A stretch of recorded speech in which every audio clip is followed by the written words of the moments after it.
Well, I'm sure it'll become abundantly clear while I'm doing this why I don't actually go off script very often. Uh, but so here's a vlog sort of thing. Is it vlog if you're not on camera? I never can fit. It doesn't matter. Uh, Here are my thoughts on Rail Wars.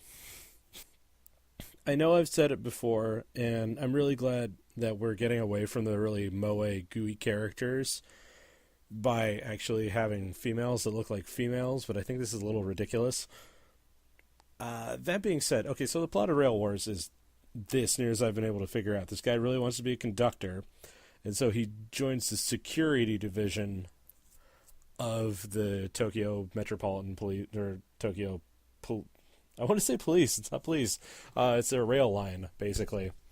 And so, because he's this huge train nut, and clearly whoever was writing this was too, like they know the ins and outs. They get it. They have a really solid understanding of how these train lines work. What they don't seem to really have is an understanding of how human interactions work, because this show is just tropey as all get out.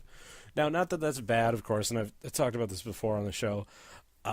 It's not necessarily bad that the show is full of goofy, tropey things, but at the same time, when you're using that as an excuse to try and get your show to even function, really, then, maybe you should have packed it in, pal. More to the point, though, like, the character designs are actually pretty appealing once you get past the fact that you've kind of seen these characters in every show before.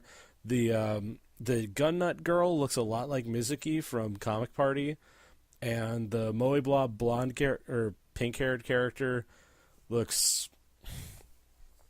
Well, I don't know who she looks like, but she looks really, really generic. And that's the problem, that they all look really uber super generic. I mean, if you have a problem with characters looking generic, you're probably not watching a whole lot of anime right now to begin with. But, I mean, it works. The characters they're passable. They're more than passable. They're really good. They're actually quite fun, and they mesh well. It's just that half the time when you're trying to get into the characters, they just, like, they'll go and do something like concert security for some God knows what reason, or they'll just spend a whole lot of time training on how to use a train.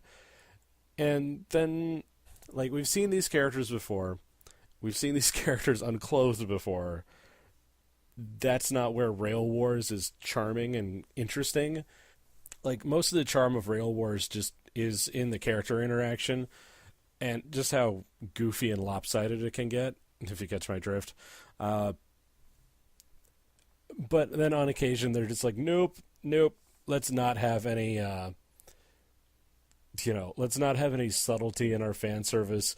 Let's completely disregard the expensiveness of these vehicles. Yeah, it's really straddling the line between just being borderline porn and being kind of fun. You can do a whole lot worse than Rail Wars. You can do a heck of a lot more. You can do a lot less fun, but you can do it as a lot more subtle, I guess. It's goofy. This whole thing. It really is silly, and it kind of revels in knowing that it's silly, which is good, because if they're trying to take it seriously, I'd be quite cross with it. But yeah, try Rail Wars. It's a lot more lighthearted than really anything else that's coming out right now, short of Marvel Superheroes Disc Wars. So think on that for a bit. Anyway, yeah, so obviously I'm not very good at vlogs, but I will keep trying, darn it. So, thanks for the support, and I will catch you on the flip side.